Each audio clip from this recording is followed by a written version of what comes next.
Hey everyone, and welcome to Slamfire Radio. This is episode 424 for September 30th, 2021. I'm one of your hosts, Adriel. I'm another host, Kyle.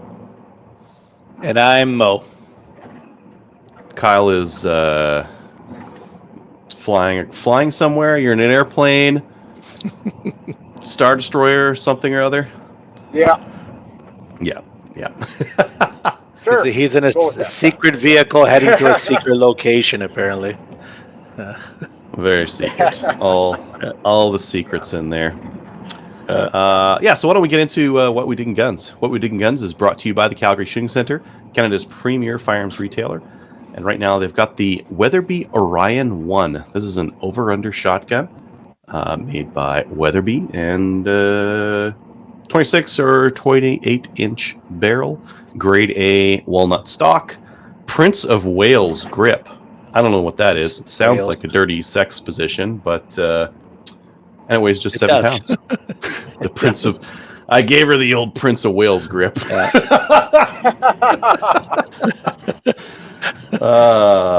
Starting to show off like that probably isn't a good sign. It was the first and last time. Yeah. That's the tone for the evening, I guess.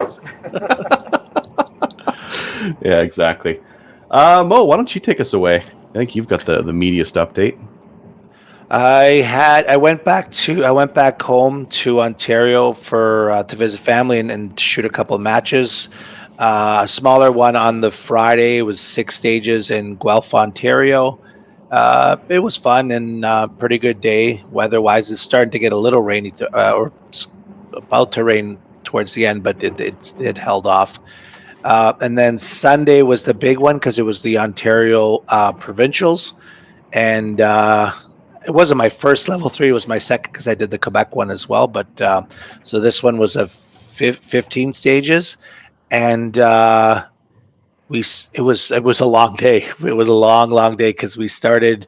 I got there for registration just before 7:30, and we got shooting at 8:30. And I think our squad finally finished. It was close to 5:30. So lots of standing. We also had to patch too. There were a few extra ROs, but we did all the patching. We just didn't have to do like the resetting of the steel really. I was happy with how I did. Now, in terms of overall, I didn't finish very well, more towards the bottom, but there were a lot of good shooters there, and it was, I guess I was disappointed when I first saw it, but then I realized, these are more experienced shooters and obviously better. And the stages were very cool. There was some really big, long ones. There were quite a lot of movement and running. If somebody even wants to check it out, Alexander Berdaud, who finished first in production, no surprise, he posted on YouTube, so you can see. I think all but one he has on there, and then you can kind of check out all the stages. Cool. Yeah, it was because there was just a lot of running. It was really well. It was at the Waterloo Revolver Club, I think it's called. It was my first time there, and they had some nice big ranges where they had the stages really spread out, and like I said, tons of movement left to right, up and down. They had some shorter stuff too that just obviously the speed stages. I learned, like, it was kind of humbling because I'm not in the best shape, and even though my shooting is improving, I have to physically be better for next year, so that's something I'm gonna work on. Because I could tell you, I think it was like the 9th or 10th stage I did that day. Mid-afternoon was a weekend only, and I actually felt my arm shaking when I was like holding the gun at that point. And that was probably the stage that killed me because I did so poorly on it. And it was a couple papers and a bunch of plates, and like my arm was like shaking when I was shooting. So I'm like, there's no way I'm like hitting anything. So, but besides that, overall, I think I was really happy. I had a good plan for all the stages. I had like visualized them and got them ready. So I was happy with that. And I did that right towards the end. I wasn't like, at the end I was fed up and, not trying. I was doing it right to the end. So that was That was good. It was like a really good experience. Like I really enjoyed it. So I'll definitely go back next year. I'll just be more prepared for it. And there was some really good shooters that like I enjoyed. Besides Alexander, there was some other guys that were just like really good. Like whatever the division was, you could just see like these guys are very skilled. And then that was really it for guns. I ended up listening to Kyle's podcast. It was really good. I enjoyed it. Love the new intro. And Thanks. oh, you're welcome. I know he didn't pay me to say that, by the way.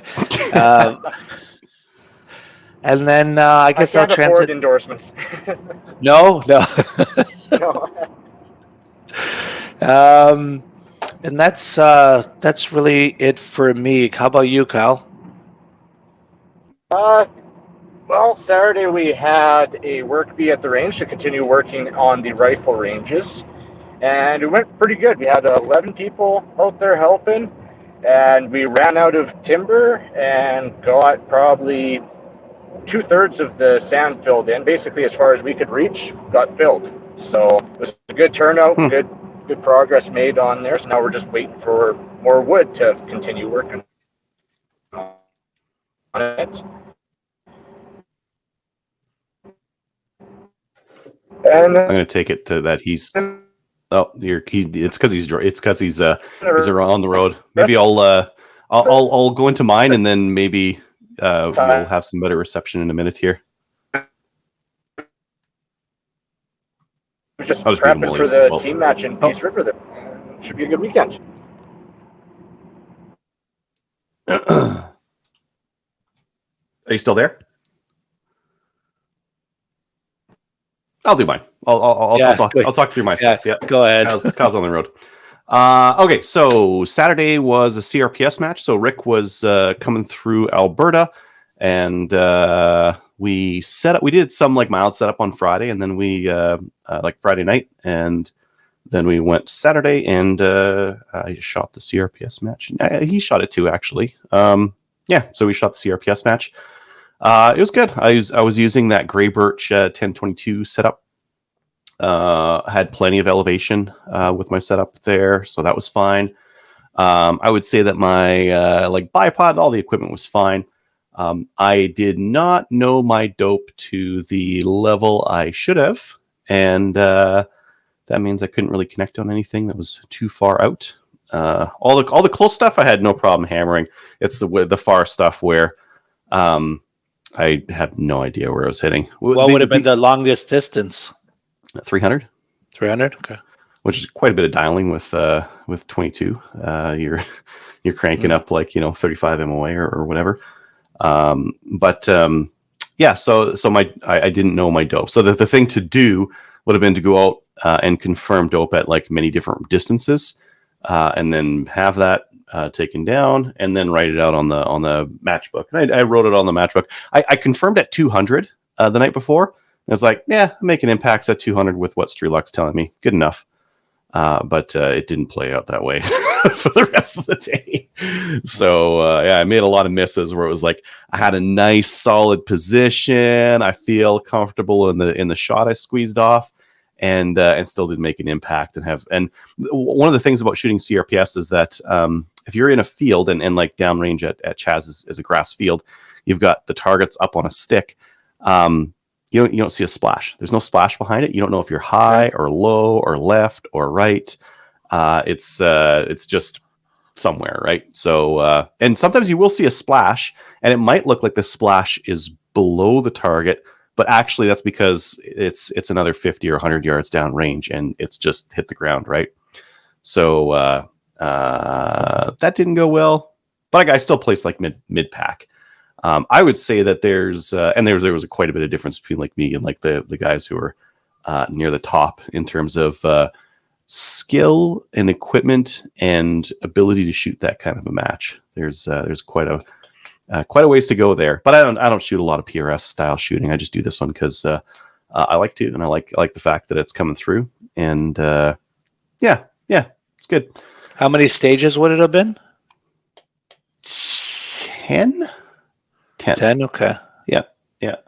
A lot of the Sorry, short silly range stuff- question. Is there a lot of movement in between the shooting points and stuff? No, because it's a fixed shooting line, and they've got multiple. All the bay. There's no bays. It's just you have it all lined out on one bay, and however many squads you have, that's how many people are shooting at once, all at the same time. They're just all. You just keep like a tighter cone. Like there's no such thing as a 90 rule because it has to be even tighter than that. And you're not moving. You are moving like tires and that kind of thing. I got most of the match on GoPro.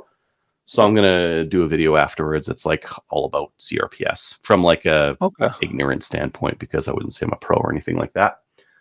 But yeah, it was a really fun time, and I really enjoyed it.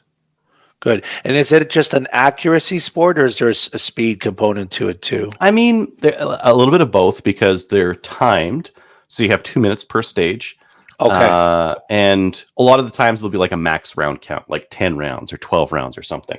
So there's no awards for sending the most lead down range. There's no like send it and just accuracy through volume or anything like that. A lot of the times you take a shot, and if you miss, well, you lose that point, right?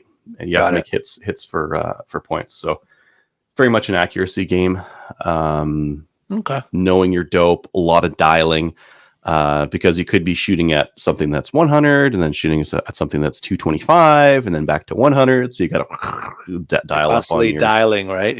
Yeah, and doing math and trying to figure out on the scope what you got to do to get there and all that kind of stuff, right? You got to do math while you're shooting. Oh, that sounds terrible. Just basic addition, but yeah, it is. I know. Yeah, and like, but beforehand, the thing to do is beforehand is write your dial changes and then put it on a piece of tape and like tape it to your arm or something like that. So so you have it handy for a quick look, right? Yeah, exactly. But yeah, it was a fun time. And then I've been getting some video reviews out. So I just got out the Valmet M78 review today, and then a Savage Rascal review, and I got a whole bunch of other stuff that's coming through as well. Grips from Prestigious. Yeah, so I got a package from Prestigious. They're the guys that we had on a couple months ago, I think. They have the wood stocks for the Enfields and that kind of thing. They sent us a care package of several different 1911 grips. So there's one style, there's another style. Anything that's reflective and round is like really hard to take photos of or video of, but you can see they look quite nice. Very nice. This one is more of a blonde, kind of a light style, and then like a traditional red one. Oh, yeah, they look good. Very neat. We have to send some of those to my co-hosts at Slamfire here to affix to their 1911s. And then, so the Saturday I was out at CRPS, and then the Sunday I ripped out to my parents' place to butcher a heifer and check my game cams at the same time. It's actually kind of funny because I did that, and then I come home and some guys commenting on my YouTube channel saying, like, because I did a review of the ranch hand, and like, you don't know what this was for, you're just guessing, you're not a ranch hand running a ranch or anything like that, and I'm not, but I did just kill a cow and butcher it over the weekend. Kind of close, I don't know. Yeah, I'm kind of a city slicker, but still got that little tie to the country, I guess. So I checked the game cams, and I got so much action out there. There's I got my spots figured out. There's one spot it's all muley deer, which I don't have a tag for this year. Fantastic. I will go to the other spot, and the other spot only whitetail and bear and moose and some foxes and porcupine and skunk and all sorts of other weird stuff out there. So it's looking good. Lots of wild. And then I also found out, so I was looking, my brother lives a little bit closer to me, and he's actually in like a special region where they have extra tags you can get. And I found out I can get 3 extra deer tags if I'm willing to go with bow and arrow or crossbow or shotgun. So I think shotgun. Okay. I think I got to set up one of my shotguns as a slug gun. I think that's the ticket right there. I could go buckshot, but as far as I know, buckshot is like awful for distance, and I don't really like the idea of putting a bunch of pellets in the end of deer's guts and then having to gut it. Yeah, so I'd rather just get a slug gun, like figure out which shotgun likes the slugs I've got, or buy some other slugs and do that. The distance at his place, it's 100 meters max, like at the most 100 meters. So I just got to figure out where the hold under is with a lot of shotguns that kind of hit high with slugs at close distance. So I'll have to figure that out. And really, that's a time thing as well. Because I'm in the middle of trying to like sell my place. So if the timing doesn't work out, I just won't do it. I'll just go my regular general whitetail and moose and that kind of thing. Yeah. Already got too much meat. A buddy of mine was picking up some Glock mags, and I let him know that Iron Guns had some P mags, the Glock P mags for really cheap. And so he said he was going to buy some. I said, yeah, throw a couple of those in there for me as well. Like I've already got 10 Glock mags, but three more. The price was fantastic. It was too good of a price. I had to go for it. I'm just a sucker for a good deal. And I think that's it. Yeah, I'm gonna try to get out a bunch more videos here. My kid's working on another one as we speak. I got him queued up with like 5. He's got his own bank account now, so he's like he wants to put some stuff in there. Which I got to get behind that. Good. Yeah. So I think that's what I got to do is get that going. Kyle's not back just yet, so we'll just add him in when he comes in here. Let's talk about upcoming events. Upcoming events is sponsored by Telos Alpha. Telos Alpha is a Canadian digital agency that works exclusively in the firearms vertical. So if you're looking for marketing help or help with business processes and sales integration with your marketing systems and whatnot, check out telosalpha.com.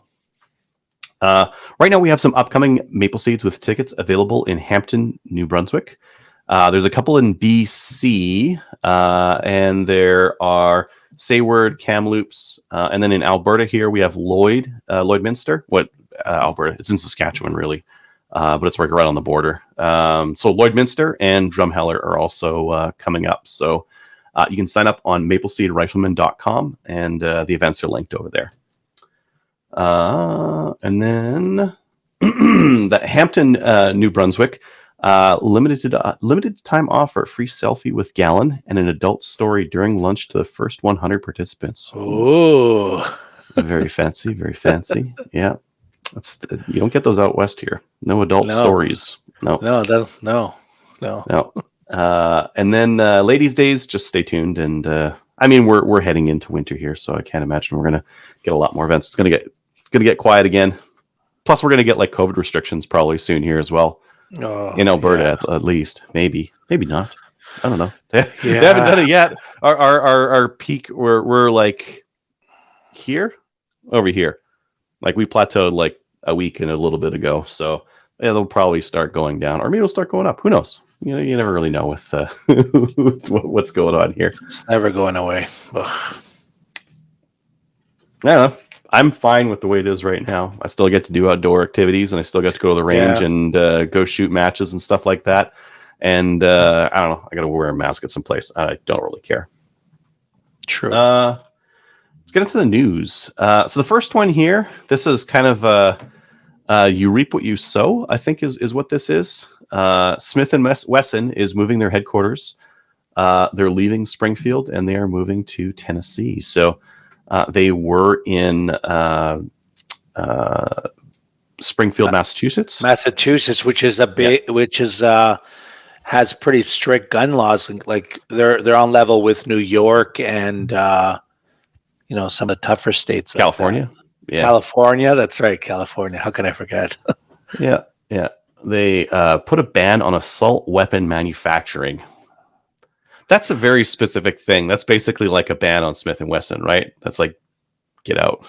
Yeah. It's they're better off in Tennessee anyways. So that's a friendly gun state. So, I mean, I kind of like ignore the federal issue for a second. I would love the idea of states like being like the ultimate little experiments where this state is like completely anti-gun. They have no gun manufacturers, no gun rights whatsoever. This one over here, completely different. This one over here, they've got the manufacturers, they've got what do you call it? Constitutional carry. They've got all the stuff going on over there, and then then you could at least get some natural experiments out of the whole thing, right? Yeah. But then you throw federal law on top of that, and then it kind of makes that hard, because if they do an assault weapons ban at the federal level, then it affects all the states. You don't get those natural experiments like you do before. Now look what Texas did when there was gun control talk. They went the complete opposite. They loosened all the laws, which is great. So yeah, exactly. The other saying the assault weapons are 60% of their revenue, so they must be making a lot of AR-15s. And that kind of, I guess, the M&P 1522 and it was that kind of stuff, right? Before they were banned here, they were like probably the number one seller for ARs, I would think, in Canada, right? Because the price at one point they were $600. Oh yeah, you're right. They were really reasonable. Imagine you're getting an AR for $600. Like it was, I think some stores had it for like $629 or whatever. That was $629, $650, and that when they came into the market, they were. You could get that for $650, or you could get a Nork for $650. Wow, give me the Smith & Wesson, give me the American one, right, with some name brand behind it. Yeah, let's think about it, that price. Wow, but obviously those days are gone now. But yeah. Law God. yeah, we don't get anything. But hey, Tennessee gets another huge company rolling into their backyard. So good for them.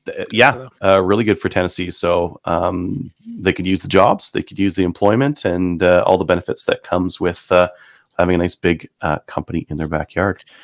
The U.S. is interesting because gun ownership has gone up quite a bit, between the rioting stuff and COVID or whatever. So it's getting harder and harder for them to pass gun control stuff because there's more gun owners, right? So there's more people that are against it at this point. Not everyone would be passionate, about firearms, but still it helps when you have numbers, right? So. Mm-hmm. Yeah, exactly. The next one I have here is Trudeau urged by a gun control group to replace Bill Blair as public safety minister. Now, I'm sure we wouldn't be sad if Bill Blair was replaced, but it's just kind of funny that the anti-gunners are also calling for his head and calling for him to get fired. Which I don't know why, unless they just want more, but they want more. He's he comes off as such an anti-gun person, right? Yeah. His attack ad during the election was disgusting, the things he was saying in it, right? So you would think that they would be hugging him and loving him, but no, I guess not. No, they want Trudeau to fire him. Wow. Okay. All right. They were not happy about the fact that right now they would just all still have these guns safely locked away in safes because they're a public safety risk. I think that the very state of things right now, the fact that we've got these all locked up and we've had them all locked up for 2 years and no one's dying, just says that they aren't unsafe. I would think so, right? I would think so. And they always say that comment, there's probably 20 something million guns in Canada. And they always say that thing, if we were a problem, you would know about it. Right. And it's so true because all these guns are in the country and nothing's happening, outside of criminal activity, but that's not on us. Handguns. Right? They use handguns. Yeah. They use smuggled handguns. Every time you look at, there's a Toronto police Twitter feed that shows all the seized guns they have, and half the time they're prohibs, and they're new prohibs. Always. Yeah, they're just brought in from the States. And that's why that Bill Blair ad made me so mad because he was saying about as a Toronto police commissioner, he saw the destruction they caused, and I'm like, gangbangers aren't using rifles of any kind to shoot each other in the street, right? It's ridiculous. They might use a hacked down old Cooey or something like that. That's common here in Edmonton, but that's the really crappy criminals that are on drugs themselves, and they don't really they'll have some stolen Cooey that's been chopped and mangled halfway to. But you're not going to see them running around with an AR, right? No, or a WK or anything like that. Anything like that. So it's just ridiculous to even say that. So yeah. And WKs aren't actually a problem though, because they're non-restricted. Oh, that's right. Yeah. They're safe. Yeah. They're safe. They're 100% safe. Oh, the same thing. It's madness. That's madness. But Yeah. So they called. They want Trudeau to appoint a cabinet member who will act on their priorities. that's Consultations good. with chief of police representatives, organizers, blah blah blah blah blah blah blah. They did consultations and they just turned around and did what they want to. So like they did consultations before. I was part of the process leading up to the most recent OIC and gun ban, and they did not use any of the learnings from those consultations. No. Implementation of the buyback program as soon as possible, given that the amnesty for current owners ends April 30th. So they won't buy back. Prohibition of numerous models that were not covered by the regulations. Take that as you will, whatever they want to ban there. A new legal definition of prohibited firearms to make the ban on various guns permanent. I guess that would do it. But I guess that depends on how they choose to treat those prohibited firearms, because many of the ones that were prohibited in the past, people still own and still have. They just have various levels of government fuckery to keep them from using those guns, whether it's like refusal to give an ATT or whatever the case might be. And they're no harm to society. So you don't see a lot of gas station robberies with FNFALs. No, I don't think a single one. Very loud. Elimination of loopholes and exceptions related to magazines to ensure compliance with legal limits on the number of rounds, and improved police access to sales records to allow data collection without a search warrant, so officers can better trace the origin of non-restricted firearm and detect patterns such as mass purchases. Add me on, I guess. They're just going to keep flagging mass purchases every time Cabela's has a sale, or something's just too good to be true. Yeah, I guess I'm gonna show up in that. Oh, this person bought 2 guns this month. Oh my goodness, he must be planning something. Like, wow. Well, the U.S. was talking about a limit of 1 gun per month. Yeah, Biden was running on. So yeah, two per month could be too many. Yeah. I see 2 problems in this. One, magazines don't have loopholes. Like the way that we have our magazine laws set out, you could look at like the LAR mags. It's 10-round mag. You can fit it in rifle. Ooh, okay. Now, that aside, the fact that you're using a 10-round rifle mag inside, or a 10-round pistol mag inside a rifle, there's 2 ways you can do limits that are reasonable. One is intent or use. I can have a 30-round mag in my bolt action rifle. The minute I put it into my semi-auto, boom, crime. Okay, that's option 1. Gets a little bit tough. You pull someone over on the side of the road. They've got a WK. They've got a Ruger. What's the rifle? The Ruger rifle that takes the AR mags. Not a Scout. They've got that rifle, and they've got a 30-round mag in there. Now, what was that mag being used for? Kind of like a Schrodinger's cat of legal situation we're in, or you can do the way that Canada did it was reasonable. What's the magazine designed for? Whatever it's designed for, limited based on that. Don't worry about all this other stuff. Now the officers pull you over at the side of the road. You've got a 30-round mag that is marked as a bolt action rifle magazine. Okay, cool, no problem. Oh, you've got a rifle, a semi-auto rifle magazine, and it's marked as such. That one should be 5. So it's easier to enforce, right?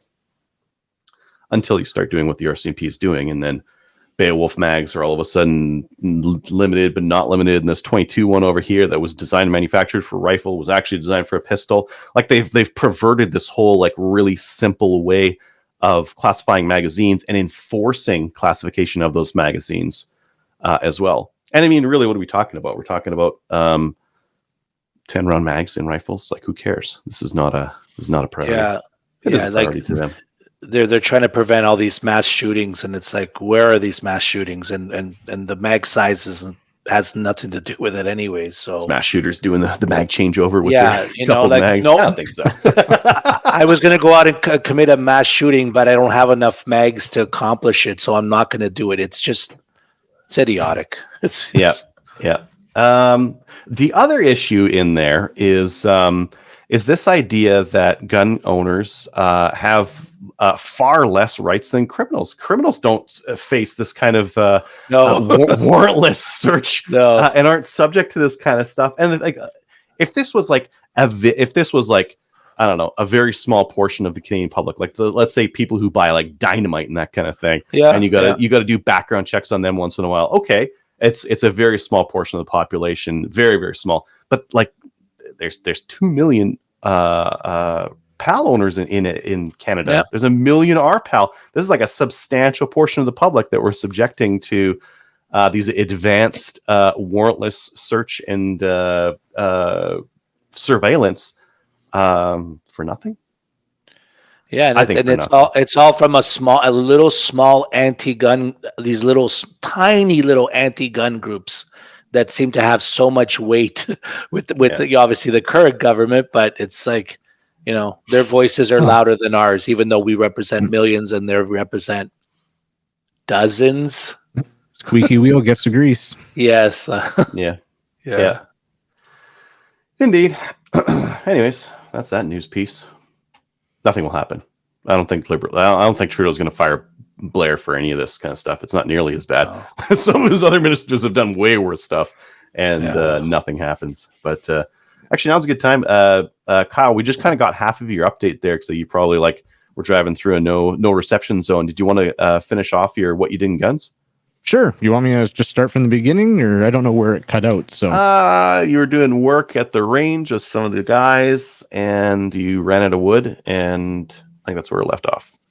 Okay. So yeah, we had a great group of guys out there. We had 11 guys out there, and yeah, there's a good amount of work done because we ran out of timber, and we got as much as we could get filled with the skid steer. We need to bring in an excavator to fill up further higher up, I guess. Can't talk. And then wait for wood, and then we can next load of wood should be able to finish off the walls, get the excavator in, fill, and then call for an inspection. So that's good. Hopefully soon. And then the rest of it was just prepping for the weekend up in Peace River for the team match. Nice. My brother. What kind of prep work do you got to do? You got to sight in anything, or is all your stuff ready to rock and roll? I do actually have to sight in my rifle. That's the plan tomorrow. It's been a crazy week. How far do you guys go out at Peace River? What's the max distance? Oh, they can go out to 500. They've pushed us about 250, 300 though. So we'll see who designs that stage this year and what they're doing. So. Yeah. You don't need to, unless they go 5. If they go 5, you need to know where that drop's going down. Well, once I get it zeroed again, I have all that data. I'm not too concerned about it. Mm-hmm. Actually, down in Arizona, it's actually proven really good because up here I never shoot 500. Mm-hmm. Take the rifle down to Arizona for Superstition Mountain, where I do shoot 500. Don't get a chance to check it. Punch it in with stray lock with the atmospheric data, and it's like dead on every time. So works at less adjustment. I found that did not work with my 22 when I was, but that's like a 35 MOA holdover, not a whatever you're doing for 500. Yeah, I don't know. I would just look. Oh, that hash. Okay, cool. Yeah. So it'll be a fun weekend. Help set up the match tomorrow. So yeah, my brother come up. He's gonna come hang out, and family's coming up with me. So yeah, fun weekend. I think the weather's supposed to be not bad for the next couple of days, right? Yeah, some people are saying like 18 degrees. I saw 15 on Saturday as a high. 15 on Saturday is the high. Yeah, continue. You froze. Yeah, I know.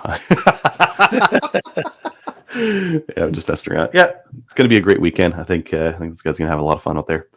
Why don't we get into new gun stuff? Now, I don't have a picture for this, but Maple Ridge Army is making a handguard that's WK-180 compatible. Okay. Which is pretty important, I would say, because it's kind of hard to get a forehand that works with those. They have like a large gas block, and it's a little bit of an odd thing to try to get around.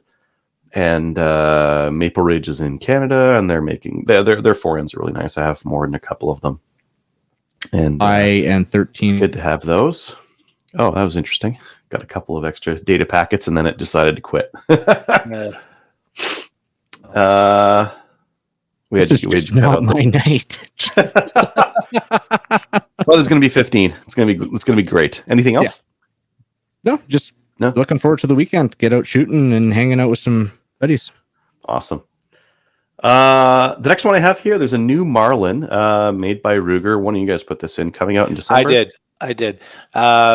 Yeah, so the CEO of Ruger was saying that they almost have everything up and running because they've been doing a lot of testing and stuff. And the first one will be the 1895 in 4570 government coming out first, right? So before the end of the year. Now, when it comes to Canada, I have no idea, but so they're starting to roll. They're not going to rust. We're finally going to get like Marlin 4570s that don't rust when you look at them. Oh, fantastic. Yeah, like the CEO was saying, like they really took their time to, because they obviously got all the equipment and stuff from Remington's or Marlin, but they wanted to get everything ready and tested, and so hopefully they'll be good product when they actually come out. So I believe they will be. Like Ruger's stuff is usually pretty good. They're good. Yeah. That's exciting. That's exciting because I really like that 1894. I had one and I took it hunting one day and it was cold. I took it inside and I put it next to the fireplace to get the condensation off of it as quickly as possible because the next to the fireplace is usually dry and hot, and it's still flash rusted on the receiver. Oh, really? From brand new, it was like that. Just terrible finish. Like Remington's finishes are bad. Remingtons are called Rustingtons for a reason. Some of their products are better than others, but like a lot of Remington's products were just not good. And I'm super happy to see that Ruger is making those 1894s because they deserve like a little bit of a better finish. They'll be more expensive because Ruger's making them. They're going to be more expensive, though. Yeah, but it'll bring the brand back, right? So respectability. So what did those 1894s go for before? I think the cheapest were like $650, and the expensive ones are right around $1,000. I bet you there'll be like a lot more than that. I was looking at them, and they were about $1,300 for the SBL or the black. It's going to be more. Yeah, that's going to be more. But it'll be better. Quality be better. You got to pay more. Such is life. I saw this one on Discord. I had to share it because I think the concept is just so funny. Let me see if I can share my screen here. Because we're going back. This is a muzzleloader cartridge, kind of. No, it is. It's a. This is the Federal Nitro stick, or sorry, fire stick. It's basically a cartridge. It's got the powder all self-contained. It's the is it their 777? I think it's their 777. It's you just ram the whole thing into your muzzle loader, and you stick a primer in it, and it looks like you're just sticking a cartridge inside your muzzle loader. It's basically all you're doing, yeah. We've come full circle. We cartridge rifles to muzzle loading rifles and back to cartridge rifles but you're still muzzle loading it.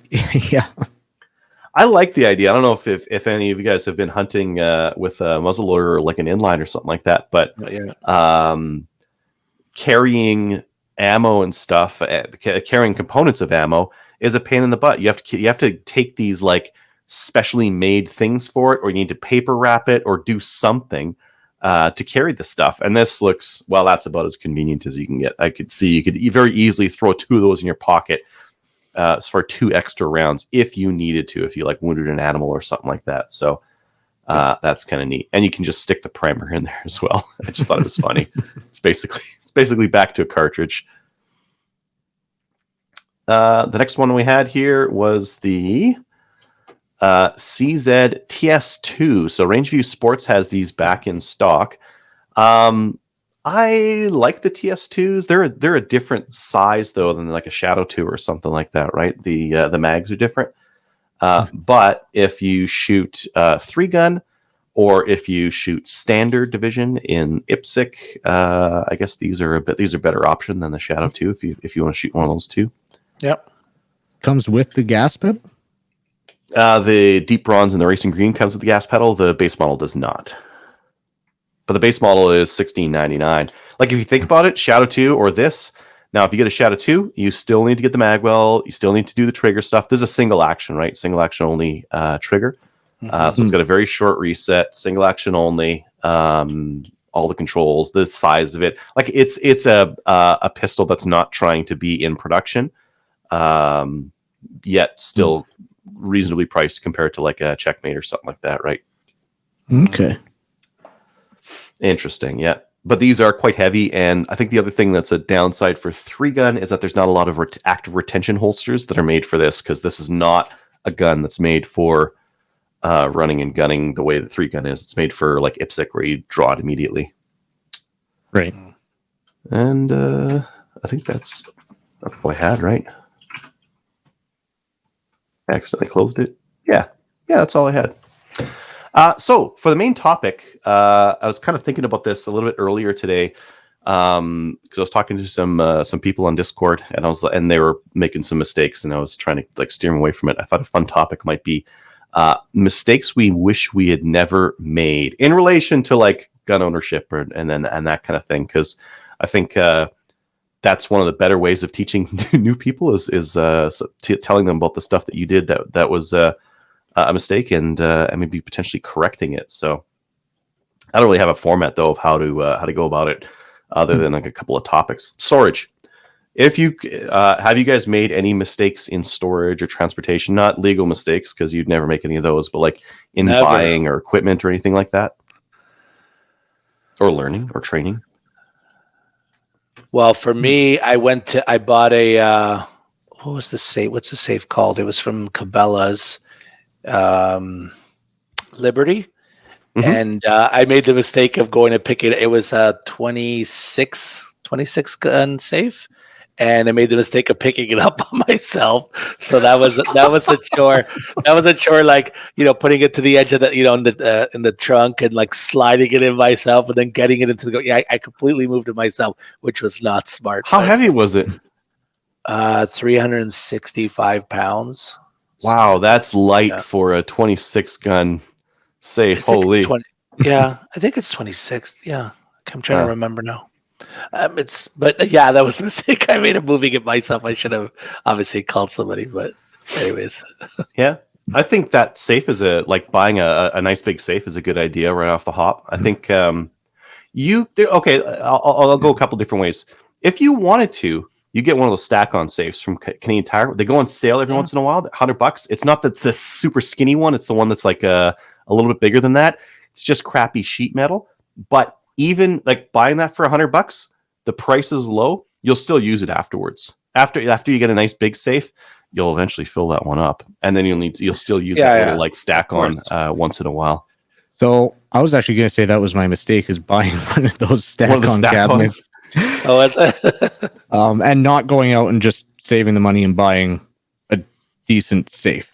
A big bad one. Well, are you still using I can tell you that the lock on those stack-on, it did not last. And I ended up having to drill it out. So now it's literally just a metal box without even a lock. So it, and it fills up super fast. Yeah. You can only really fit like 6 guns in there, maybe 6 rifles. Yeah, stacking them really tight. They do not. I think that's the 8-gun model, and it doesn't. You could never get 8 guns in there. Maybe if they were like rascals or something. And well, I guess there's a mistake I'm still making, because I still haven't gone out and bought myself a safe, because I want a nice one. Yeah, I mean, like PV Mart has the Kodiaks.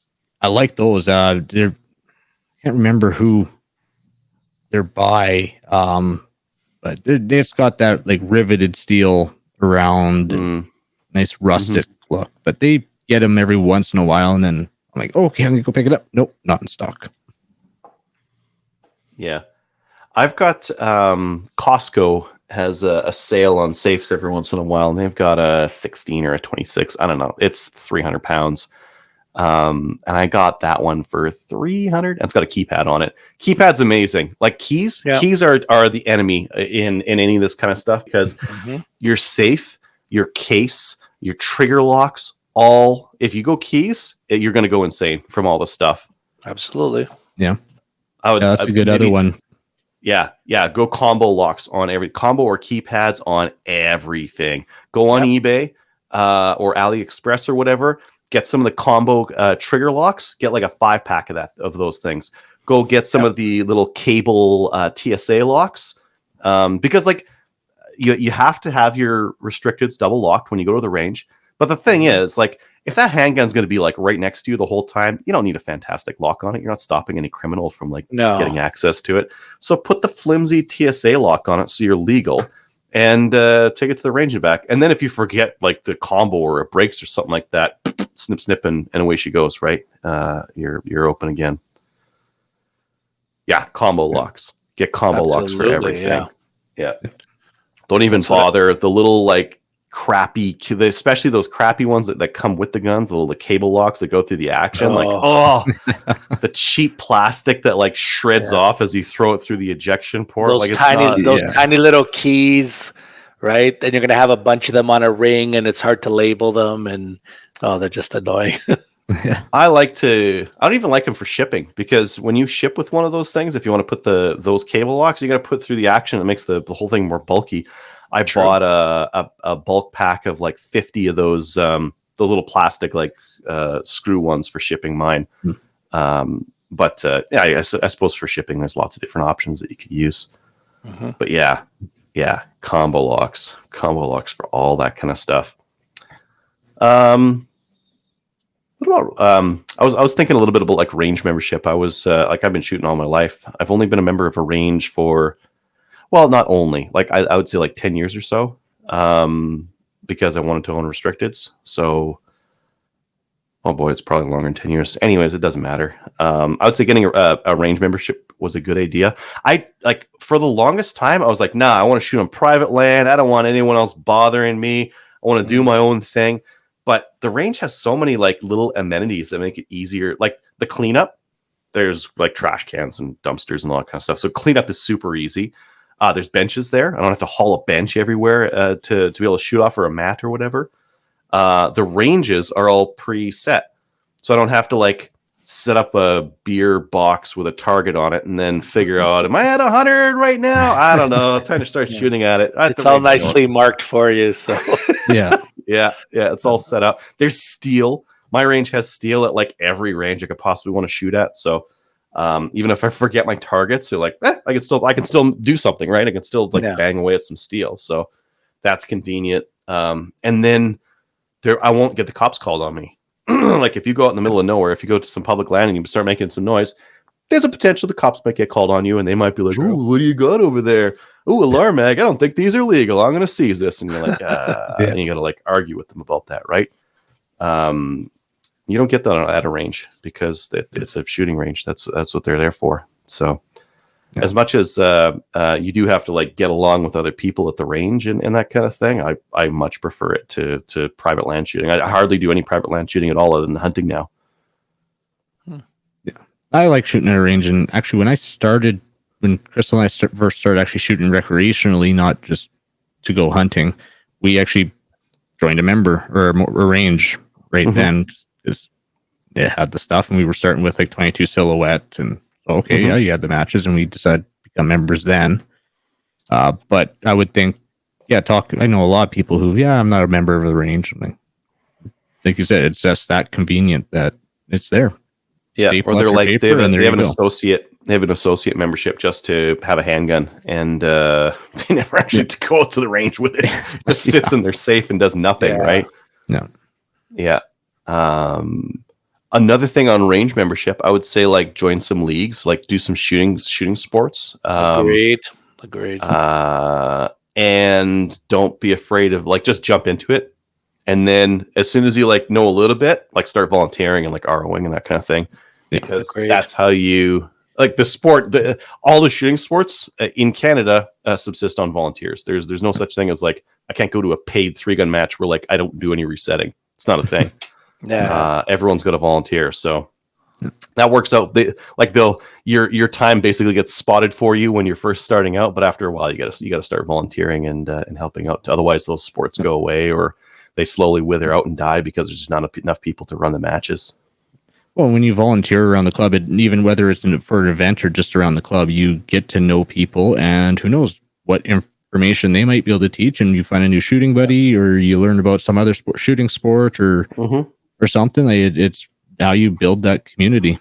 Yeah, it's being part of the community. Yeah, exactly. Well, yeah, I mean, as adults in modern era, there's not a lot of social clubs or anything. Like you don't go to like there's no cheers. You don't go to like the bar and like hang out with your buddies at the bar or anything like that, right? There's no I don't know. I don't go to a racket club or anything like that. A lot of adults just you don't go have to a that, racket club. No, I'm not a member of a golf club that has a very limited number of people at it. But like shooting sports, you get the camaraderie and the social aspect that a lot of adults just. I guess you get old. Your other friends like go away or do other things. You like get some distance from them, get kids and that kind of thing, and like you can get back into socializing with people through a range very easily. Yeah, I mean, for me, being part of IPSC now and seeing like a lot of the same people at all these events and stuff, I enjoy it. Right? It's it's part of the fun. I don't want to lead here for all of this. When you guys want to take another topic or another category of mistakes you wish you never made? My biggest mistake is I had mentioned I got my PAL like nearly 20 years ago, but then I didn't buy my first gun until 4 years ago. I wish I had started much sooner. So that's something I just like. I feel like I lost so many good shooting years if I had actually gotten into it like much sooner. So that's a regret for me. Yeah, and I'll go off that by I was going to say not getting into the recreational shooting sooner, but I'll go one further and say not getting my RPAL with my non-restricted PAL. It was offered to me when I challenged for my non-restricted, and I'm like, I don't need handguns or whatever, and I've never handled one, so no, I'm not going to do it. Well, a few years later, kind of want to do this. A lot of people say that, right? Like I'm not going to shoot a handgun. What am I going to shoot a handgun for? And then all of a sudden they want to get into these sports, and they're like, oh shoot, I don't have my RPAL. So yeah, it probably seems like distant and hard to do and full of technicalities. And is it even legal? And is it a pain in the butt? But then you start shooting your regular rifle and you're like, oh, this isn't so bad. What's it like for handguns? And then you lock it up and take it to the range and take it back. Oh, I already do that with my rifle. Okay, cool. It's not that hard. Yeah. It really is. Doubling up the weekend. It's cheaper. It's faster. Get it all done. Oh yeah. Anyone who's mentioned to me like about wanting to get their license, I always tell them like go all out and get it all. Just spend the extra time now, do it now, and then it doesn't matter what you're going to end up buying later, what you're going to end up shooting. Just do it all now. Get it over then you with. Can. So. Yeah. When you decide you want to, then you can. Yeah, exactly. Yeah. One for me that's kind of related to, like, remember I was talking about, like, I was a member of a range like a while back, and just for handguns really, is training, because I've mentioned on the show many times, I shot handguns horribly for like many years, and I just thought handguns sucked because I would put the sights on the target, I'd pull the trigger, and the shots go like low and left, and it's like handguns just aren't very, very good. I tried moving my sights, still not on. these guns are just bad. And it was just a training issue. It was purely a training issue with handguns. And with rifle and precision shooting, it was a training issue as well. And I think 15 years ago, the courses would have been not as available as they are today. So that's one thing that would have been holding me back then.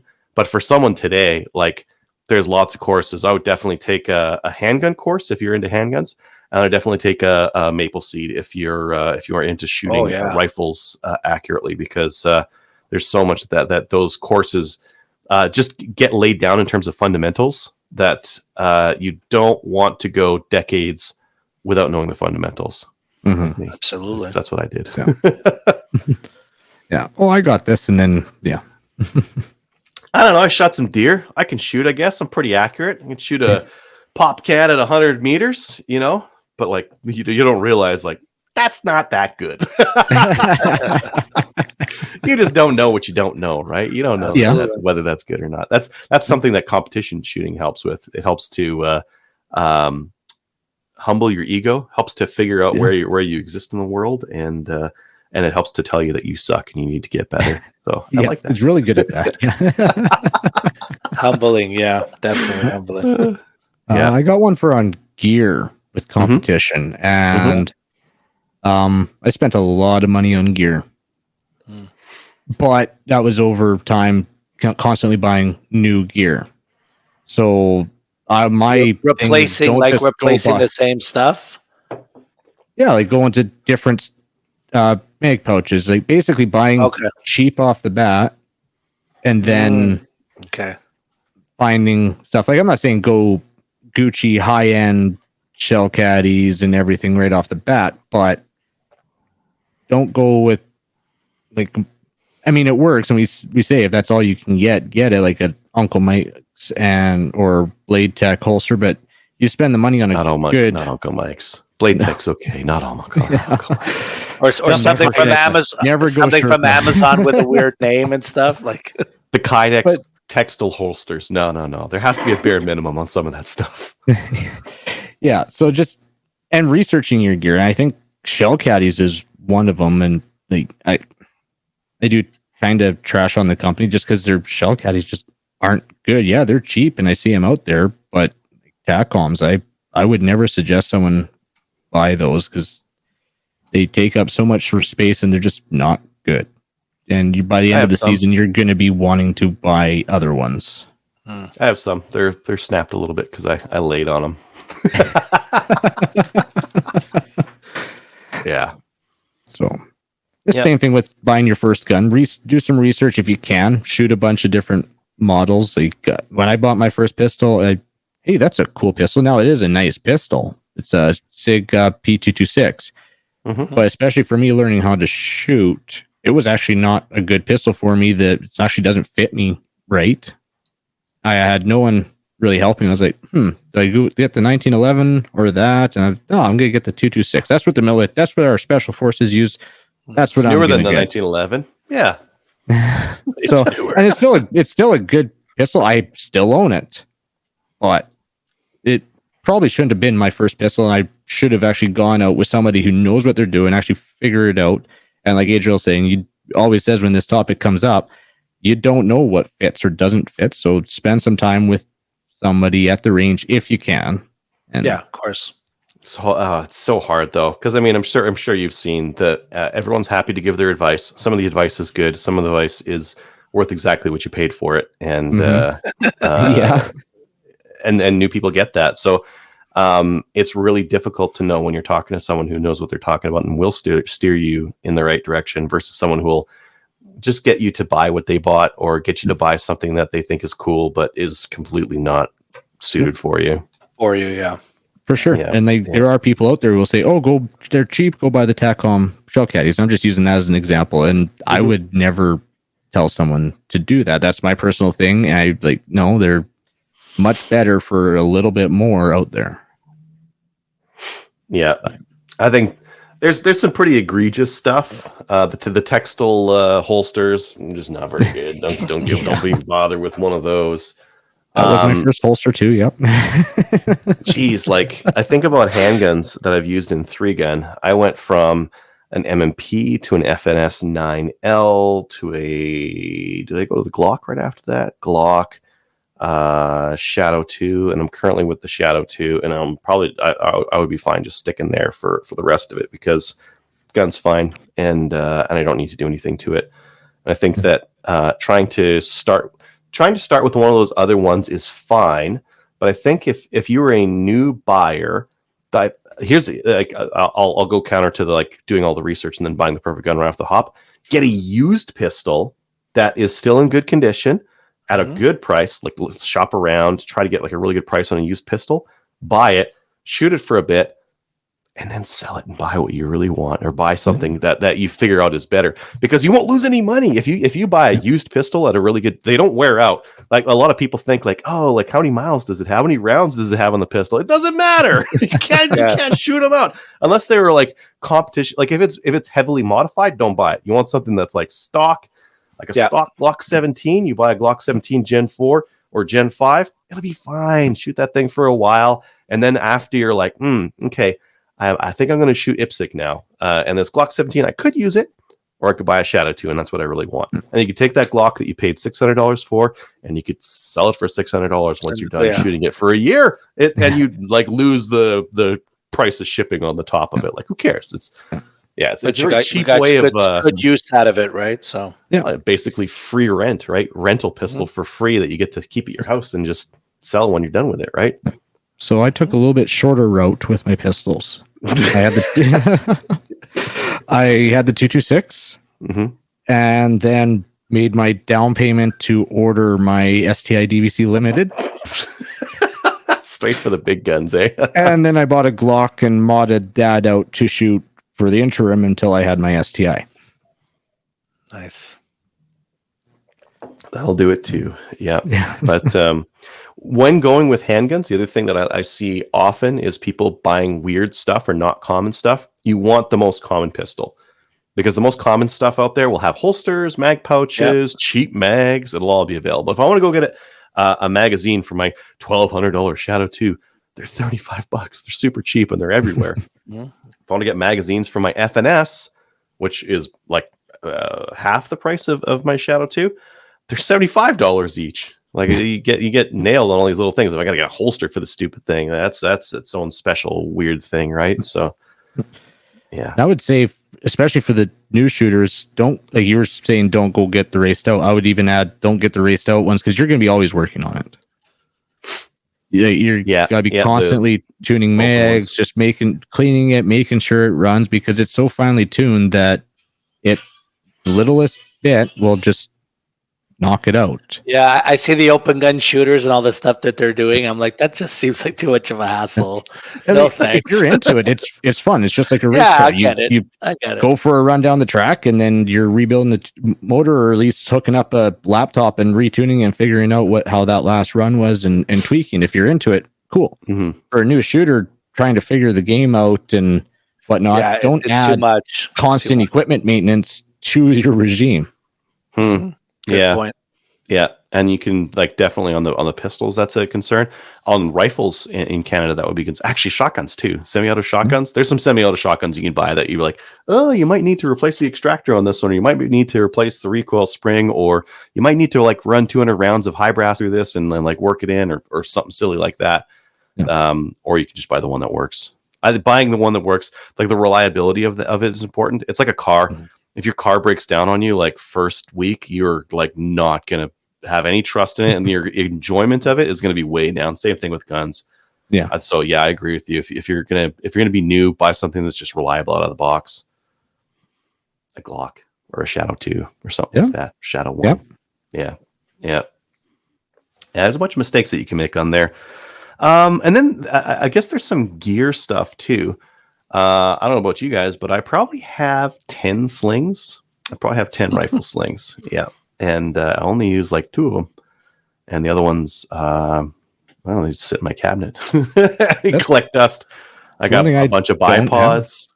You don't have a bunch of rifle slings? No. How do you carry your rifle when you...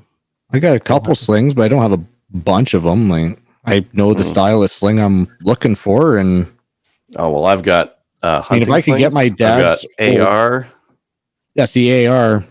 We don't use slings for AR up here, so I have one sling for AR for when I'm going down to the States, where ahead of time, you're gonna have to sling. And the one time I had to sling down there, it was silly. You literally hung down at low ready. You were high ready, shoot, drop your rifle, clear a plate rack with your pistol. That was the stage. That was the extent of slinging your rifle. And I had worked on, okay, it's around my back and flipping it around and all that leading up to it. And I have to drop my gun. Okay. Yeah.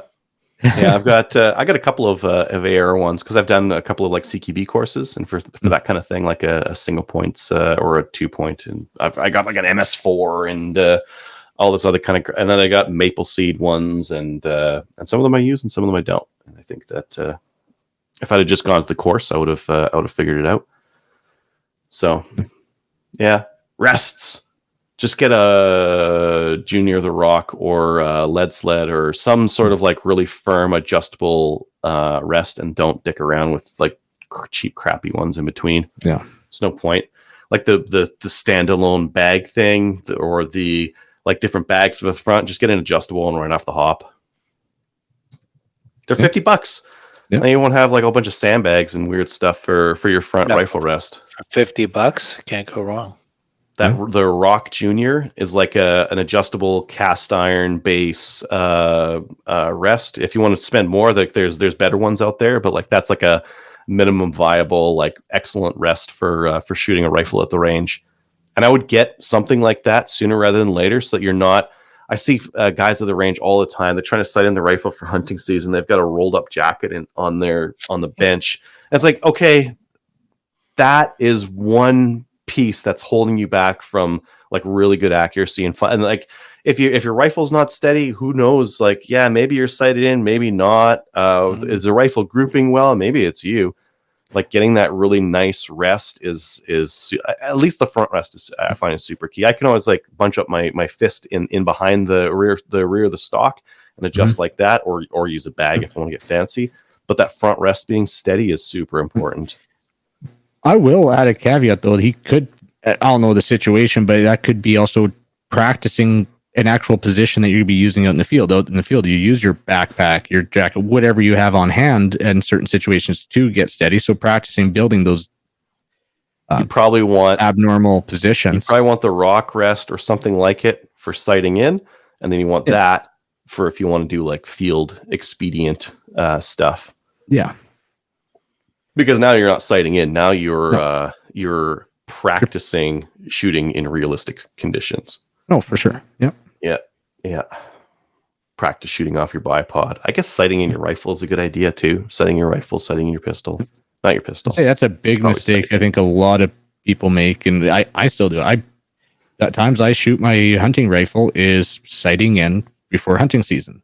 I barely get any. I'm so busy with other competition usually and whatnot that I barely shoot my hunting rifle except to, it's on zero. Maybe throw a box through it before going out hunting, but a whole box? Oh, 3 rounds. Yeah. 3 rounds done. I wasn't trying to make it sound so bad. Just chase it till it's like one of them hits the center and we're like, done. I don't have to adjust it anymore. Oh, exactly. Look, that's how I made it. It's done. For the newbies listening, we're joking around. Mm-hmm. Fire like a few 3-round groups at your desired distance and get that zero proper. Yeah. Yeah. I mean, if you don't dick around with your gear a lot, like I've got one of my buddies, he has 270 that he's had for 15 years, and every year he goes to the range and he fires 2 rounds just to verify that it hasn't changed, and it never has. And then he goes out. He's got one. We made up a box of 50 rounds of 270 like 15 years ago, and he just keeps picking away at that box. And like every year, expend 3 rounds, 2 for sighting in, 1 for a deer. Done. So lasts for a while when you do. Just keeps going. Yeah, but I mean, like for me, I could never do that because I'm dicking around with like absolutely all my guns all the time. So okay, so Garrett's asking a question.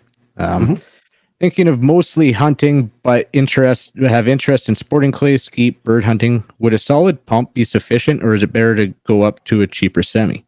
No, pump action. I would say go pump. You get to train your coordination. That's the biggest part, is just training your coordination. But something like, what is it? Supernova. The Benelli Supernova, or nice if one. you... Yeah. As far as the newer pumps, I think it's one of the best ones. The new 870s, take a wire brush, put it on a drill, and Remington.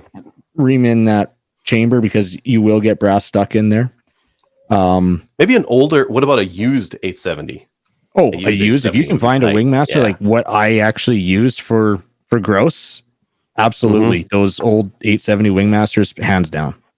Yeah, better for a quality pump versus cheaper semi. The cheap semis are not reliable. No, it's hard to do a reliable semi shotgun. It's not something you can do for cheap. So you either like spend the money, and you're going to be spending at the minimum $800 for an M3K, and that's one of the ones you might have to change the extractor on. Or you can bump your budget up and get a used something or other that's semi-auto, maybe like a Beretta A400 or something like that. Yeah, I would just do a pump. For what he's talking about, sporting clays, pump's fine. Ski, bird hunting, pump's fine. Yeah, it'll do all that. And you could get I mean, you get good with it. There's guys that run pumps just as fast as semi guys. Just need a big tube. Yeah, the semis are finicky. Like the M3K, that's one that's very susceptible to shoulder pressure. You can have too much or too little very easy with it. Yeah. Yeah, a lot of people don't know with those inertial shotguns, if you were to take that shotgun and if you butt it up against a chunk of wood and shoot it, it won't cycle. They need that recoil to cycle properly. Yeah, a pump. You got a pump. Yep. Quality pump. Like I said, Supernova 2. I think the only difference in there is the shell size that it can accept. The Supernova 2, I think, is a 3 or 3.5 inch gun. Maybe. 3.5, and the Supernova is a 3 inch. If you want an 870, but find an old 870 if you can. The newer ones, you're going to have to do a lot of polishing to get that thing running reliably and nice. Mm-hmm. Those are my suggestions for as far as pumps. Yeah, and they'll do all that stuff. You won't be at a disadvantage with any of it. Yeah, make sure it's got chokes. Whatever you do, make sure it's chokeable. Or if you do get an old Wingmaster, like my old Wingmaster is a fixed mod choke. That's nice middle ground. But if you can, interchangeable chokes. And you can actually get barrels for your 870s too that are chokeable too. You can go and buy a brand new barrel that'll go on your old Wingmaster, and now you have removable chokes. If you get a barrel, it's going to be expensive unless you can get a deal on it. Trying to think how much they were. There was $250 or $300 for a barrel, I think. But if you really look, and if you really look and shop around, you might be able to get a used 870 for like $400. Yeah. So for like $200 for a barrel, just sell it and buy another one. Buy another 870. Yeah. Don't invest too much in your gun. It's very easy to put too much in mods and accessories to the point where you should have bought the next gun up. In fact, I will go grab mine to show here. We're not on YouTube tonight. No, we're just Facebook. Yeah, I'll show you your 870. That'd be cool. Maybe while you're doing that, optics. You don't really have many optics, do you? No, I don't have many. Maybe to do with quality there, but minimum quality and minimum viable quality is a thing again, right? $200 for a scope. That's your minimum. If you want like a hunting scope, you can't get the $50 one. You can't get the $100 one. The one that came on your rifle is a piece of shit. You need to take it off and put it on 22 or something like that. You need to spend $200 minimum on a hunting scope or something like that. Any less than that, and the optical quality and the build quality of it's just not going to be good enough. Yeah, usually the ones in the combo sets are not good, right? No. Okay, so this is an old 870 Wingmaster. If you're looking for a pump shotgun, this is, I would say, go-to. It is ultra reliable, ultra smooth. It's literally what I hunt with when I'm hunting grouse, geese. I have taken my M2 out for geese, but something about the Wingmaster, I really like it. So it's classic. And nice long barrel, and it is a fixed mod.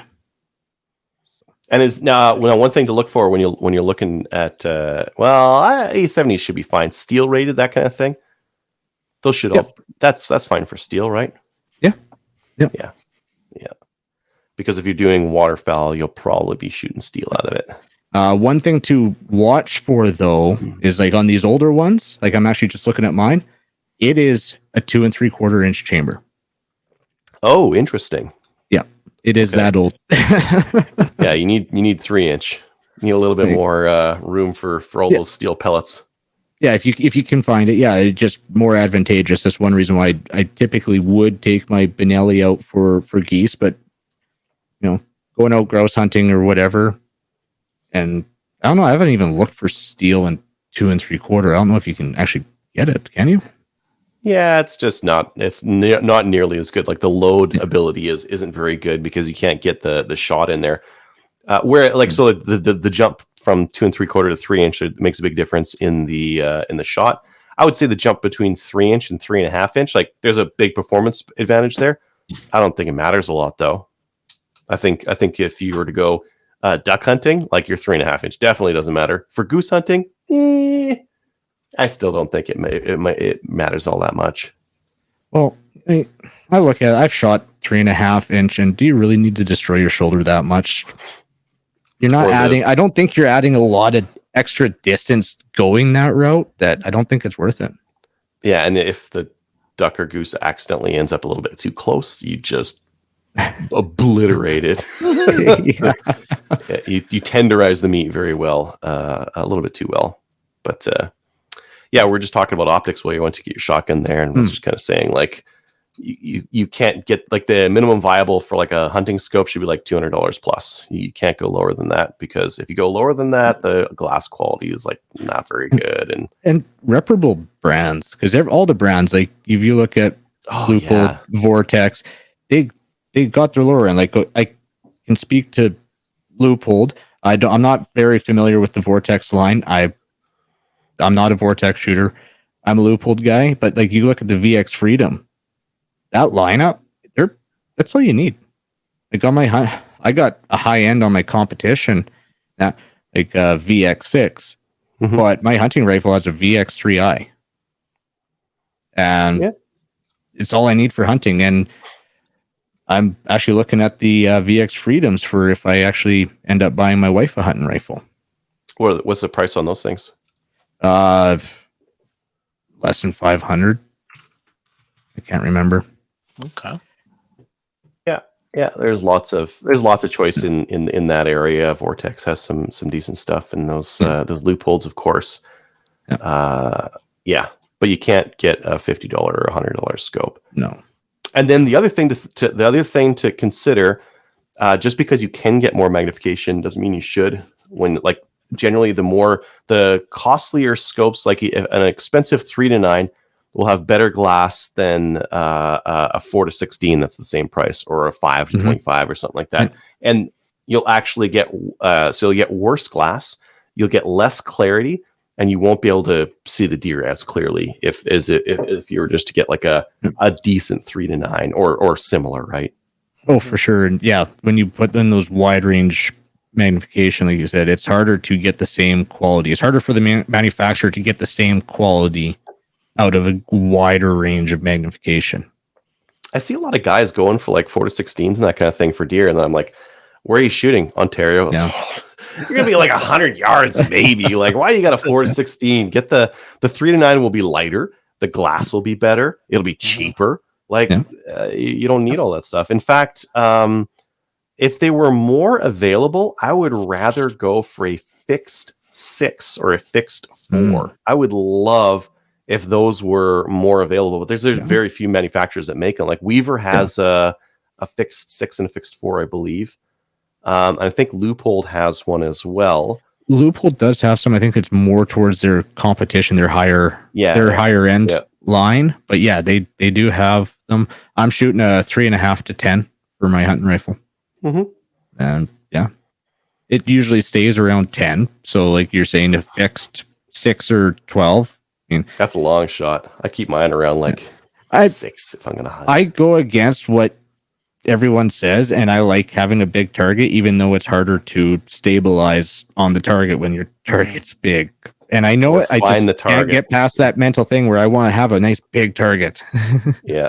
The other thing you can do is just like crank it as you get it up there. I saw a bunch of guys at CRPS doing that. They would pull the gun up with it on low mag to get target acquisition, acquired, zip, back Zoom on. in. Yeah. Mhm. Yeah, Okay. that looked kind of neat. A different way of getting target acquisition. You can always do that with a variable, starting out at low, but deviating a little bit from mistakes we wish we never made. Is there any other kind of other kind of gear or anything like that you guys ended up buying that you're like had buyer's regret on that you wish you hadn't? Thinking. Maybe not for like competition, but for hunting, just gimmick stuff. Sprays and camos and all the other kind of weird Yeah. stuff. Yeah. Our parents and grandparents went hunting in red flannel.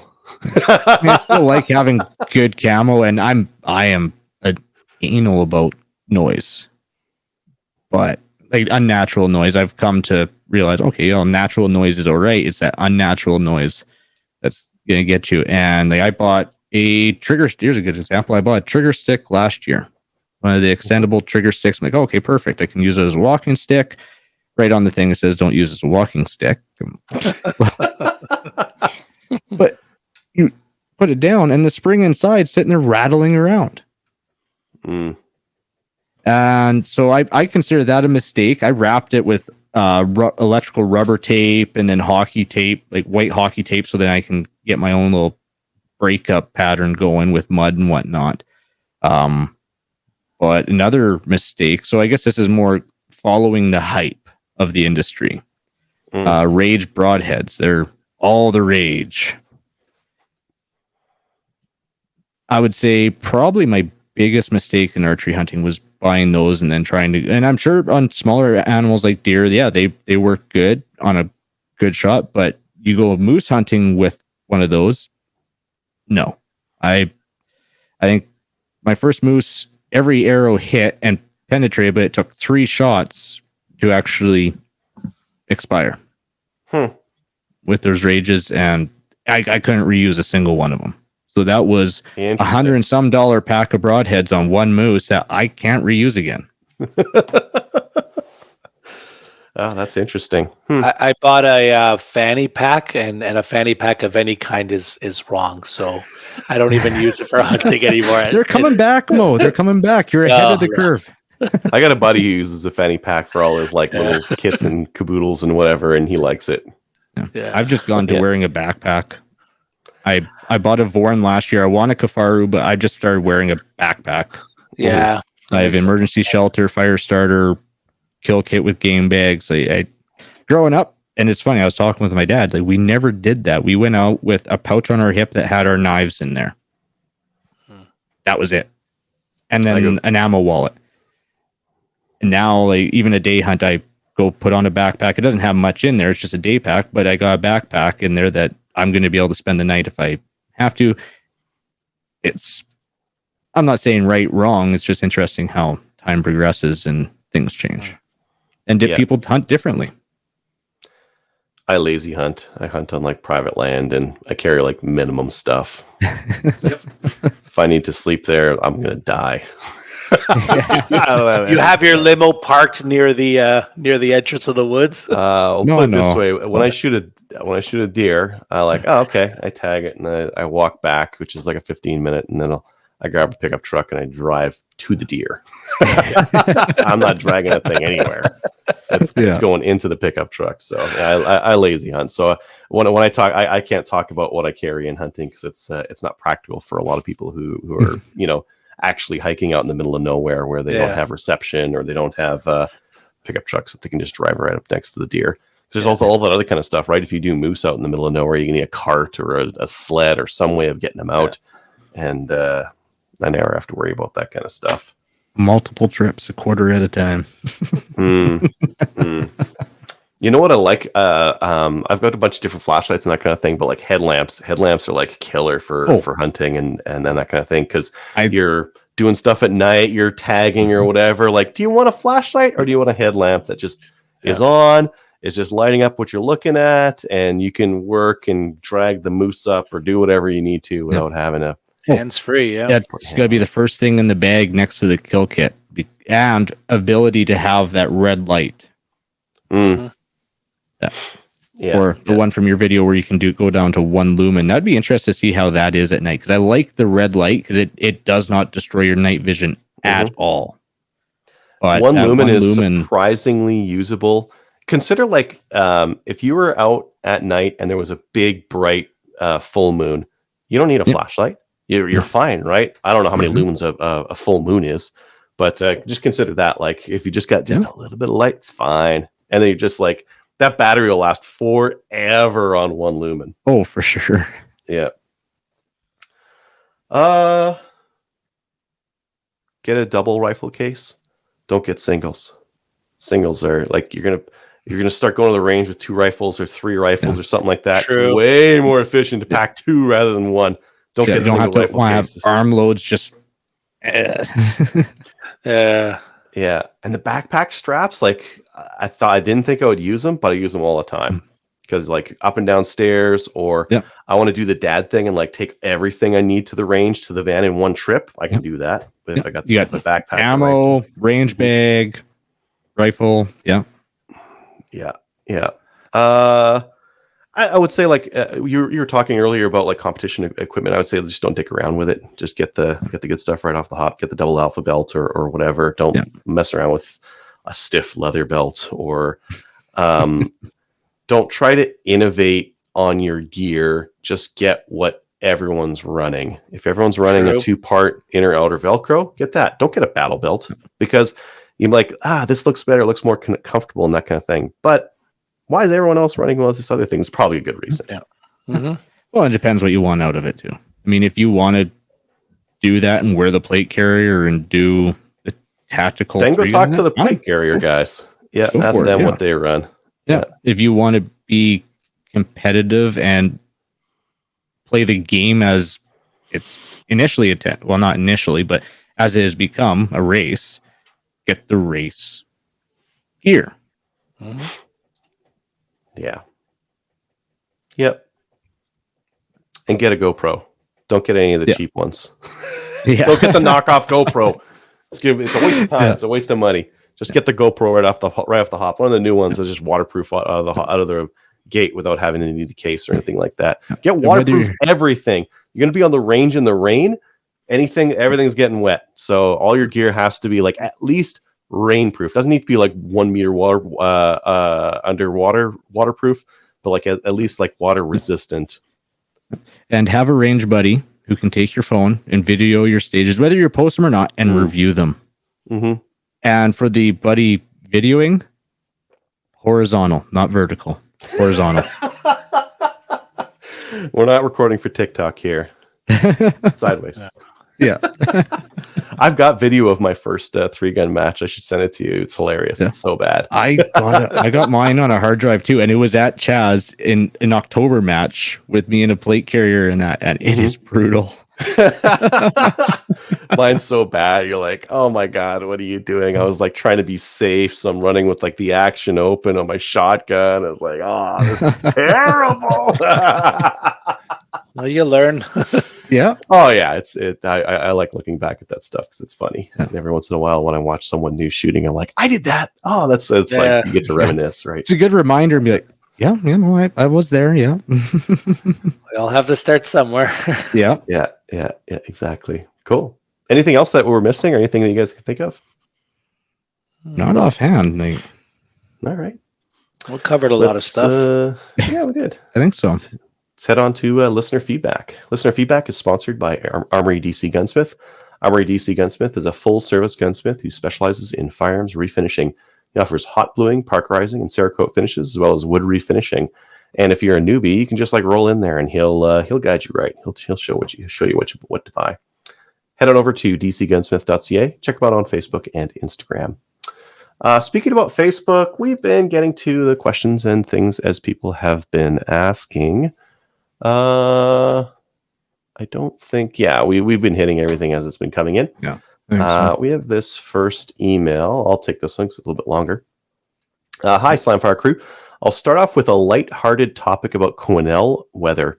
I live just south of Quesnel, and I can probably guess by the way the weather has been this year, there's probably won't be snow for the night shoot. The weather is nicer than Edmonton on average because, well, that's not difficult to do. Edmonton's weather's terrible. Because the town is fairly low elevation and is on the Fraser River. It's also only a 9-hour drive from Edmonton. Only 9 hours. Yeah, it's only. And now for the political portion of this email. I might as well lay it out there that I identify as Apache Hell. No, he didn't say that. As Austrian, libertarian, and Cap.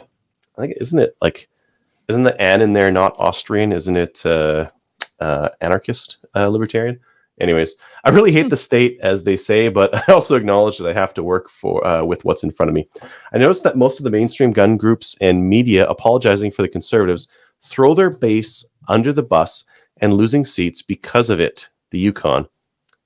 I don't understand. I don't get it. I know the PPC never had a chance to win anything, but them tripling their support should be an eye-opener. Vaccine mandates were a lot of voters' single issue. Yeah, I agree with that, and including a couple of ex-leftists I'm friends with who ended up voting PPC. I'm pretty sure the Conservatives would have gained more seats if they were principled and stuck with it rather than flip-flopping to appease people who wouldn't vote for them in the first place. Maybe. I don't know. Them sliding to the left, like they picked up some votes over here. Maybe they left some off over there. Well, they definitely left some off over there. I don't know. I mean, they did mildly better than last time, so it's hard to say. Yeah. But I really don't see solutions for people in rural areas of the West coming from federal politics. Sadly, people who live thousands of kilometers away have more sway in who has power over me than my neighbor or I. The way forward I'm pushing for is secession and agorism, counter economics. Basically encourage non-compliance in black or gray markets. Then we'll have to focus on growing local communities of like-minded individuals and then using local politics to limit federal influence. I write this as a father of three who sees no future for his children in such a place in time as we find ourselves, or we stick with the status quo. I do have some things to look forward to, depending on how well off you are. There's an inevitable economic calamity coming, what Mises calls the crack-up boom. This will create an opportunity for real change that's going to be ugly. But I believe if the Conservatives want to have power, they'll have to extend an olive branch to the PPC. The last two leaders are soft and uninspiring compared to Max, who had his leadership stolen by the milk mafia, who has been crippled undeservingly by the new trade deal with the U.S. As a farmer who operates outside of the supply management system, but has to pay them in order to operate legally, I can say it'll be great to see them disappear off the scene. And then he's got some links to some different things to take a look at. Sorry for the long email, but Hops, what must be done is similar to what Adriel was thinking Alberta should do. Thanks, Dallas. Okay. Yeah, some interesting thoughts in there. Yeah, I mean, like, I think I was talking about maybe on our federal election episode where too much power is at the federal level and should be at the provincial level because we get the natural experiment I was talking about with those states, right? And I feel like most politicians go for what they think will get them votes from the people. Mm-hmm. And if there's more natural experimentation, there's more opportunity for us to see what works and what doesn't work. Because it's not obvious, right? Like a lot of people have very different ideas on how much the state should be involved or should not be involved in people's lives. Mm-hmm. And I think that if there was more opportunity for natural experimentation, we would get better statistics on what works or what doesn't work for different things. And we could actually like make some real change in Canada that was a little bit more evidence-based instead of whatever people voted for, which is what we do right now. No chance of that happening, by the way, but no chance. A good thought, a good direction. I think that it would help. Anything else on that? No, I agree. There's definitely lots in there to think about, but I'm with you, like more on the local level than federal for sure. Yep. Nothing new from Patreon, Instagram, or Facebook. If you'd like to send the show an email, send it to slamfireradio@gmail.com. We have a new Patreon supporter. The new supporter is Matt O. Matt, the patches are packed up. So you can send your address in. Oh, wait. I have some in my bin over here that I usually take to the range. Send your address in, and I'll try to get in the mail. For anyone else, if you'd like to get a patch in the mail, randomly mailed to you, maybe if I have some, Go on over to patreon.com/slamfireradio and sign up there. It helps us pay for hosting and StreamYard and all this other kind of nonsense that we need to get this quality content out to you. It's content, at least, to get this content out to you. I won't say quality. Sometimes it is, sometimes it isn't. Shout outs. Mo? Everyone behind the Ontario Provincials, the stages were great, and it was really well run, and it was an awesome day. So everyone behind it deserves a big shout out. Fantastic. Kyle? Everyone that come out to work on the range there on Saturday, Eldon, Pete, Rob, Matt, Mark, Aaron, Paul, Devin, Candace, and Lyle. Great amount of work, and thank you guys for continuing to help out and get this range opened. Awesome. And mine just goes out to Rick. Thanks for coming out west and making the drive and putting on CRPS for us, because it was a fun event. Nice. Not something we get to do a lot of.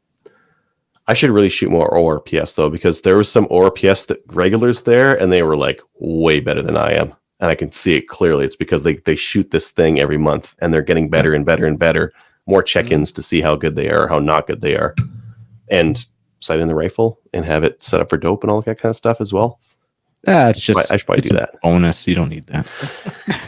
Yeah, no. Is this dial doing anything? Am I doing the right kind of thing with this dialing? That'd be cool. Yeah. Is this thing on?